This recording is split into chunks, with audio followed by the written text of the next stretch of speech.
네, 이 시간 함께 말씀 보도록 하겠습니다. 누가복음 9장 28절에서 36절의 말씀입니다. 누가복음 9장 28절에서 36절의 말씀입니다. 제가 읽어드리도록 하겠습니다. 눈과 귀로 함께 따라오시면 감사하겠습니다. 이 말씀을 하신 후 8일쯤 되어 예수께서 베드로와 요한과 야고보를 데리고 기도하시러 산에 올라가사 기도하실 때에 용모가 변화되고 그 옷이 휘어져 광채가 나더라. 문득 두 사람이 예수와 함께 말하니 이는 모세와 엘리야라. 영광 중에 나타나서 장차 예수께서 예루살렘에서 별세하실 것을 말할세. 베드로와 및 함께 있는 자들이 깊이 졸다가 온전히 깨어나 예수의 영광과 및 함께 선 두 사람을 보더니 두 사람이 떠날 때에 베드로가 예수께 여짜오되 주여 우리가 여기 있는 것이 좋사오니 우리가 초막 셋을 짓되 하나는 주를 위하여 하나는 모세를 위하여 하나는 엘리야를 위하여 하사이다 하되 자기가 하는 말을 자기도 알지 못하더라. 이 말할 즈음에 구름이 와서 그들을 덮는지라. 구름 속으로 들어갈 때에 그들이 무서워하더니 구름 속에서 소리가 나서 이르되 이는 나의 아들 곧 택함을 받은 자니 너희는 그의 말을 들으라 하고 소리가 그침에 오직 예수만 보이더라. 제자들이 잠잠하여 그 본 것을 무엇이든지 그때에는 아무에게도 이르지 아니하니라. 아멘. 먼저 기도하고 시작하도록 하겠습니다. 기도하겠습니다. 주님, 오늘도 주님을 만났던 그날의 영광을 기억하여 이 자리에 나온 당신의 자녀들이 있습니다. 귀한 시간을 주시고 또한 은혜를 사모하는 이 자리에 성령 하나님의 놀라운 역사가 함께하기를 기도합니다. 말씀이 선포되는 이 시간 하나님께만 영광이 되는 복된 시간이 되게 해 주시옵소서. 이 모든 말씀 예수 그리스도의 이름으로 기도합니다. 아멘. 반갑습니다, 여러분. 오늘도 예배에 나오신 여러분들을 축복하고 환영합니다. 오늘도 여전히 이 자리를 지키는 우리 브릿지 청년 모두에게 하나님의 놀라운 은혜와 평강이 있기를 바랍니다. 노벨 평화상을 받은 흑인 인권 운동가였던 마틴 루터 킹 목사님이 있습니다. 네. 이 마틴 루터 킹 목사님이 설교를 굉장히 많이 하셨어요. 그러면서 많은 사람들에게 감동을 주었습니다. 그의 수많은 설교 중에 한 부분이 있는데 무엇보다 먼저 하나님을 찾으십시오. 그의 영이 당신의 삶 속에 파고들게 하십시오. 삶의 난관과 도전에 답하기 위해 당신은 하나님을 필요로 하게 될 것입니다. 당신의 인생이라는 배가 마지막 항구에 도달하기까지는 거센 폭풍우와 무서운 바람 그리고 심장을 먹게 하는 파도도 있을 것입니다. 하나님을 믿는 깊은 강건한 신앙이 없다면 불가피하게 몰아닥칠 절망과 패배에 대해 우리는 속수무책일 것입니다. 하나님이 없다면 결정적인 장면이 빠져버린 드라마처럼 우리의 인생은 무의미해질 것입니다. 그러나 하나님이 함께한다면 우리는 긴장이 가득한 골짜기를 벗어나 내면의 평화가 깃들어 있는 정상을 날아오를 수 있으며 가장 고통스러운 인생의 밤 한가운데에서도 반짝이는 희망의 빛을 찾아낼 수 있습니다. 이런 설교를 하셨다고 합니다. 그리고 또 성 어거스틴은 이런 말을 남겼는데요. 하나님은 당신을 위해 우리를 지으셨습니다. 우리의 심령은 당신 안에서 평안을 발견하기까지 결코 잠잠할 수 없나이다. 이렇게 예수님을 발견한 많은 사람들, 예수님을 만났던 많은 사람들은요, 예수님 없이는 인생은 아무런 의미가 없다고 증거합니다. 예수님과 함께하는 인생, 예수님과 함께 살아온 인생은 너무도 아름답고 고마운 일들이 가득합니다. 여러분은 어떠신가요? 여러분의 삶에 예수님을 뺀다면 어떠할 것 같으세요? 여러분의 삶에 예수님을 빼면은 그 공간이 막 크고 공허할 것 같으세요? 아니면 그냥 적절하게 아니면 빠져도 괜찮습니다. 이런 마음이십니까? 예수님은요, 우리 삶의 일부분일까요? 아니면 전부일까요? 여러분의 삶에서 예수님을 내 삶의 이유라 또는 전부라 고백하셨으면 좋겠습니다. 우리의 입으로 예수님을 우리 삶의 전부라 이유라 고백하며 살아가는 우리는요, 그럼 어떠한 신앙을 가지고 있어야 될까요? 그냥 예수님 내 삶의 전부입니다. 당연한 예수님이죠. 그냥 이런 것이 아니라 어떻게 신앙생활을 해야 되고 어떠한 신앙을 가지고 우리가 예배를 드리고 하나님 앞에 나아와야 되는 것일까요? 오늘 우리 함께 읽은 본문의 말씀을 통해서 예수님이 함께하는 자는 어떠한 신앙을 가져야 하는지를 알아보는 은혜의 시간이 되기를 축복합니다. 첫 번째로는요, 체험적인 신앙을 가져야 합니다. 예수님께서 오병이어의 기적을 베푸셨어요. 그 후에 제자들에게 이렇게 물으셨습니다. 너희는 나를 누구라고 하느냐? 이렇게 물으세요. 이 질문에 베드로가 대답합니다. 예수님, 당신은요 하나님의 그리스도십니다. 곧 구원자라고 고백하죠. 그러자 예수님께서는요 이런 말씀을 합니다. 장차 그 사명을 위해서, 그리스도 구원자라는 그 사명을 이루기 위해서 자기 자신이, 예수가 고난당할 것이라는 말씀을 제자들에게 합니다. 자, 그리고 나서 8일이라는 시간이 지나요. 예수님께서 베드로와 요한과 야고보를 데리고 기도하러 산에 올라갑니다. 그 내용이 바로 오늘 함께 읽은 내용이고요. 많은 신학자들이요 아무런 언급도 하지 않고 아무런 말도 하지 않은 8일, 그 시간을 침묵의 시간이라고 신학자들은 많이 이야기합니다. 오병이어의 기적을 행한 후에 누구보다도 들떠있었고 누구보다도 기쁘고 행복했습니다. 왜? 예수님께서 그러한 기적을 행했기 때문에 수많은 사람들이 먹고 12광주리가 남았기 때문에 내가 정말 이 예수님을 잘 따라왔다, 정말 이 사람이 하나님의 아들이고 그리스도시구나라고 하는 그런 마음에 기뻐했고 신나했습니다. 그런데 그런 제자들에게 십자가의 고난에 대해서 예수님이 이야기하셨던 거예요. 베드로, 네가 말한 것처럼 나는 하나님의 아들 그리스도시고 또한 나는 너희들을 구원할 구원자다, 이렇게 얘기를 하기 때문에 십자가의 고난에 대해서 이야기를 했습니다. 마치 이런 거죠. 막 잘 신나게 놀고 있는데 찬물에 끼얹은 느낌이었을 거예요, 제자들에게는. 그리고 매우 황당했을 겁니다. 예수님께서는요 그런 제자들을 데리고요 아무런 말하지 않았습니다. 그리고 그들을 데리고 산으로 올라가셔서 기도했습니다. 자, 그런데 한참을 기도하시던 예수님께서 용모가 변화되고 그 옷이 휘어져 광채가 났다고 29절에 기록합니다. 제자들은요 그 신비한 광경을 목격했어요. 너무 놀랐습니다. 어찌할 바를 몰랐어요. 기도하러 올라갔는데 갑자기 예수님에게 저런 변화가 일어나니까. 지금까지 제자들은요 우리 예수님을 따르고 예수님과 함께하면서 정말 훌륭한 스승으로 모셨고 또한 선지자로 알고 있었지만, 이러한 체험, 용모가 변하고 그의 옷이 휘어지고 광채가 나는 이러한 신비한 체험은 경험을 하지 못했다는 것입니다. 그들도 처음이었어요. 제자들은 예수님의 권위 있는 말씀도 들었고요, 함께 병 고치는 사역도 다녔고요, 이런 것을 비롯한 숱한 기적들을 보고 함께 그 자리에 있었습니다. 누구보다도 잘 알았죠. 예수님의 그 위대함을 너무나 잘 알고 있었습니다. 그런데 이 변화산에서의 경험은요 뭐라 말로 형용할 수 없는 신비한 체험이었다는 것입니다.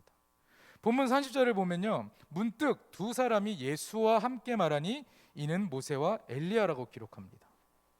여기서 두 사람의 이야기가 나옵니다. 이렇게 동일한 어구로 누가복음과 사도행전에서 각각 또 나오는데, 누가복음 24장 4절에 보면 이로 인하여 근심할 때에 문득 찬란한 옷을 입은 두 사람이 곁에 섰는지라.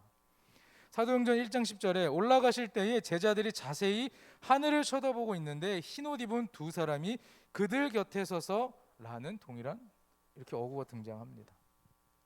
자, 여기서 등장하는 이 두 사람은 누굴까요? 오늘 본문에 보면 잘 있어요. 잘 써 있어요. 말하지 않아도 돼요, 여러분. 있습니다. 모세와 엘리야죠. 이 모세와 엘리야는요 이스라엘 민족 모두가 존경하는 역사적 인물이었습니다. 그러면서 예언자였죠.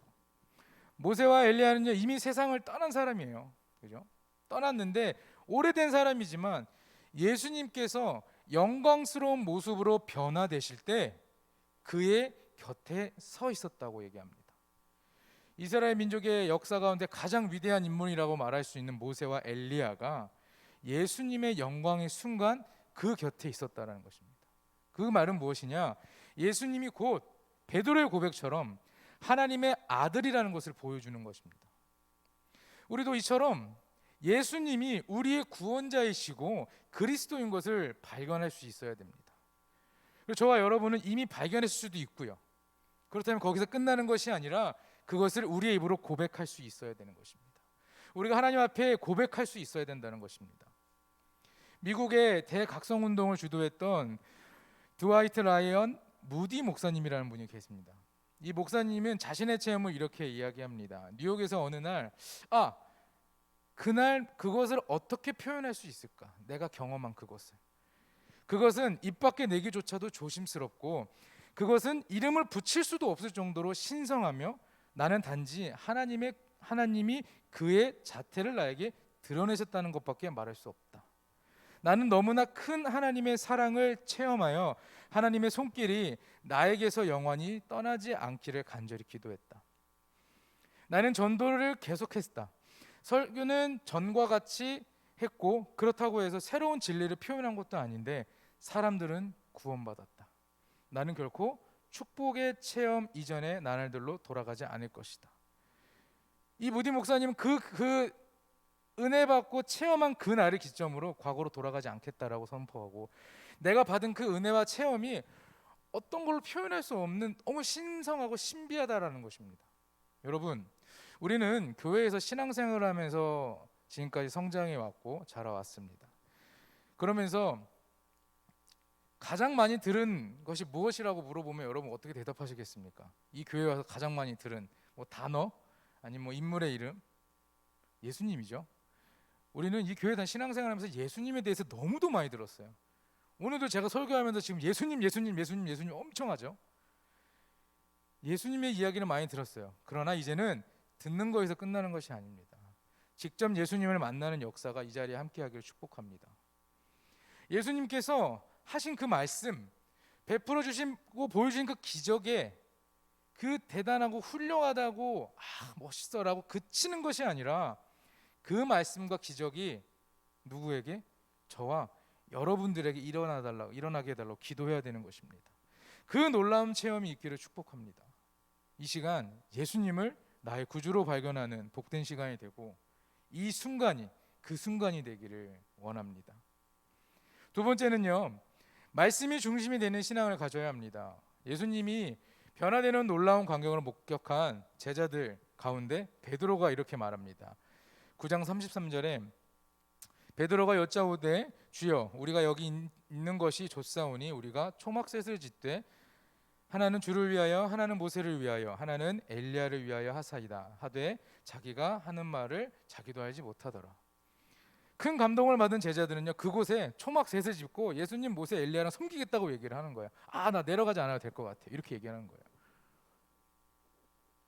이렇게 베드로가 이렇게 얘기했을 때 그 말을 마치자마자 구름이 예수님과 제자들이 있는 그 산을 뒤덮었습니다. 구름이 산을 덮자 바로 눈앞조차 보이지 않았습니다. 어두워졌어요. 제자들은 두려움에 떨었고요, 무서워했습니다. 두려움에 떨고 있던 제자들에게 그 아무것도 보이지 않는 구름 속에서 음성이 들려왔어요. 35절에 이렇게 얘기합니다. 구름 속에 소리가 나서 이르되 이는 나의 아들 곧 택함을 받은 자니 너희는 그의 말을 들으라. 자, 여기서 저기 보이실지 모르겠지만 따옴표 되어 있는 게 있습니다. 이는 나의 아들 곧 택함을 받은 자니 너희는 그의 말을 들으라. 너희가 누구죠? 제자들이죠. 하나님이 말씀하신 것입니다. 제자들에게 내 아들 예수 그리스도는 택함 받은 자니 너희들이 그 예수의 말을 들어라, 따르라. 제자들은요 예수님께서 말씀하신 십자가 고난의 이야기 때문에 굉장히 근심하고 혼란스러워했어요. 차라리 이 영광스러운 산에서 그냥 초막을 짓고 예수님과 모세와 엘리야와 함께 살았으면 좋겠다라고 생각해서 이런 말을 고백한 거예요. 그러나 이 고백을 끝나자마자 구름이 산을 덮었고 하나님의 음성이 들렸다고 오늘 기록하죠. 이것은 바로 하나님이 원하시지 않았기 때문에 베드로가 고백한 거 초막셋을 짓고 거기 살겠다라는 것이 하나님이 원하지 않았기 때문에 하나님께서는 산 아래로 내려가서 예수님과 함께 십자가의 길을 걸어가는 것을 원하셨어요. 이것은 신비로운 체험도 중요하겠지만 그것보다 더 중요한 것이 있는데 그게 예수 그리스도의 말씀을 듣고 그대로 행하라는 것입니다. 예수님께서는요 누구든지 나와 내 말을 부끄러워하면 인자도 자기와 아버지와 거룩한 천사들의 영광으로 올 때에 그 사람을 부끄러워하리라 하며 26절에 기록하고 있어요. 여러분, 우리는 예수님으로부터 착하고 충성된 종이라는 칭찬을 듣고 또 그렇게 살고 그렇게 계속해서 듣고 싶어 합니다. 하지만 어떤 사람은요, 악하고 게으른 종이라고 책망받기도 합니다. 자, 문제는요, 주님의 말씀을 어떻게 대하느냐라는 것입니다. 주님도 그의 말씀에 순종하는 자와 불순종하는 자에게는 너무나도 다르게 대하시고 착하고 충성된 종을 더욱더 아끼고 사랑하신다는 것입니다. 예수님께서 가버나움에 가셨습니다. 어떤 백부장이 사람을 보내서 예수님께 이런 얘기를 하죠. 예수님, 우리 집에 병들어 죽어가는 종이 있습니다. 그 종을 고쳐달라고 이 백부장이 자신의 종을 보냅니다. 이 백부장은요, 로마군의 장군이었지만 하나님을 믿는 굉장히 경건한 사람으로서 유대인들을 위해서 예배드릴 수 있는 회당을 만들었던 사람이에요. 그래서 유대인들에게는 굉장히 존경받았어요. 이방인이지만. 백부장은요, 매우 겸손한 사람이었어요. 자신은 비록 한 나라의 장군이었지만 이방인이기 때문에 예수님 앞에 감히 나아오지 못하겠으니, 그래서 유대인 가족 가운데 존경받는 장로들을 보내서 자신의 종을 고쳐달라고 얘기합니다. 그리고 다시 친구들을 보내 이렇게 말하죠. 이거는 예수님께 한 얘기입니다. 우리 백부장 장군이 이렇게 얘기합니다. 주여, 수고하시지 마옵소서. 내 집에 들어오심을 나는 감당하지 못하겠나이다. 그러므로 내가 주께 나아가기도 감당하지 못할 줄을 알았나이다. 말씀만 하사 내 하인을 낫게 하소서. 나도 남의 수하에 든 사람이요 내 아래에도 병사가 있으니 이더러 가라 하면 가고 저더러 오라 하면 오고 내 정도로 이것을 하라 하면 하나이다. 이 백부장은요, 장군이었어요. 종도 있고요. 굉장히 잘 살았어요. 근데 거들먹거릴 수 있었고, 자기가 가가지고 예수님이지만 유대인이었기 때문에 가서 내 종이 아프니 고쳐달라, 누구보다 당당하게 이야기하실 수도 있었습니다. 그러나 유대인들에게 선을 베풀고요, 회당까지 지어줬던 이 사람은요, 그러지 않았습니다. 예수님께서 이 백부장을 보고 최대의 경외를 표했습니다. 정말 훌륭한 믿음이요, 예수님께서는 그의 믿음을 보시고 이스라엘 중에서 이만한 믿음은 만나보지 못하였도다. 누가복음 7장에 기록합니다. 이렇게 칭찬하십니다. 이방인인데, 유대인도 아닌데, 유대인 중에서도 이만한 믿음을 못 봤다고 예수님 말씀하시죠. 이렇게 말씀을 그대로 믿는 신앙, 이것이 우리가 가져야 할 신앙인 것입니다. 제자들도 변화산에서 하나님의 말씀을 듣고 예수님의 말씀대로 십자가를 지고 주님의 뒤를 따르는, 결국에는 훌륭한 제자들이 되었죠. 훗날 그들은 어떠한 경우에서도 예수님을 부끄러워하지 않았습니다. 십자가를 지었고요, 예수님을 따르는 사람이 되었습니다. 사랑하는 여러분, 우리들 또한 예수님의 말씀대로 그대로 믿고 따르는 착하고 충성된 종이 되기를 축복합니다. 마지막으로 세상을 치유하는 신앙을 가져야 합니다. 예수님과 베드로와 요한과 야고보는 산 위에서 기도를 하고 있었습니다. 그동안 산 아래에서는요, 굉장히 곤란한 일이 생겼어요. 어떤 사람이 더러운 귀신이 들린 자신의 아들을 데리고 와서 예수님의 제자들에게 고쳐달라고 찾아왔습니다. 제자들이 그 귀신을 내쫓지 못했습니다. 그런 상황에서 딱 그때 맞춰서 예수님께서 내려오십니다. 그리고 누가복음 9장 38절에 이렇게 말하죠. 무리 중에 한 사람이 소리질러 이르되 선생님, 청컨대 내 아들을 돌아봐 주옵소서. 이는 내 외아들이니이다. 귀신이 그를 잡아 갑자기 부르짖게 하고 경련을 일으켜 거품을 흘리게 하며 몹시 상하게 하고 겨우 떠나가나이다. 당신의 제자들에게 내쫓아 주기를 구하였으나 그들이 능히 못하더이다. 산에서 방금 내려오신 예수님께서는 내 아들을 이리로 데리고 오라라고 말씀하십니다. 그러면 어떻게 해요? 제자들은 하지 못했던 것을 예수님은 하십니다. 귀신을 쫓아내 버립니다. 이것이 세상에 있는 교회와 성도들이 해야 할 일입니다. 베드로의 말대로 산 위에 초막을 짓고 있었다면 이 아이는 귀신이 쫓아내지 못하고 고침받지 못하였을 것입니다. 베드로와 제자들은 이제야 깨달았어요. 예수님께서 십자가의 고난을 당해야만 하는 것은 이처럼 세상을 치유하기 위해서라는 것을 말이죠. 세상의 모든 사람들을 죄와 죽음의 권세로부터 구원하기 위해서 예수님께서는요, 십자가를 지고 낮고 낮은 곳으로 내려가셔야 한다고 말하였습니다. 그런 예수님과 함께 고난을 받고 낮은 자리에까지 가야 한다는 것을 제자들은 그때서야 깨달았습니다. 주님을 알지 못하는 오늘날의 세상은요, 마치 누가복음 9장 38절 이하에 기록된 귀신 들린 소년과 같습니다. 산 아래에 있던 국민들은 그들의 삶은 매우 힘겨웠고요, 소생의 가능성도 많이 희박했습니다. 누가 어떻게 모든 것을 바로잡을 수 있을지 자신 있게 말하지 못하고 있을 때 예수님만이 우리의 구원자 되시고 모든 문제를 해결하시는 분이라는 고백을 해야 한다는 것입니다. 예수님을 만난 체험을 바탕으로 하나님의 말씀에 순종하시고 예수님과 함께 산 아래로 내려오시기 바랍니다. 변화산에서 놀라운 체험을 간직한 제자들이 예수님과 산을 내려왔을 때 예수님께서는요, 직접 귀신 들린 소년을 고치신 것처럼 우리와 함께 하시면서 이 세상에서 많은 것들이 치유해 나가실 것입니다.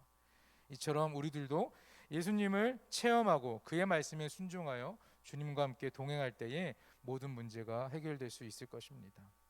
사랑하는 우리 청년 여러분, 예수님의 제자들이 변화산에서 예수님을 만난 것처럼 불꽃교회에 속한 모든 청년 여러분이 하나님을 체험하시기 바랍니다.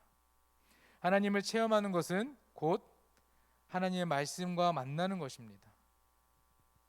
이 시간, 이 자리가 여러분의 변화산이 되기를 축복합니다. 그리고 언제나 하나님의 말씀을 듣는 자리에서, 기도하는 그 자리에서 무릎 꿇고 하나님께 부르짖으시기 바랍니다.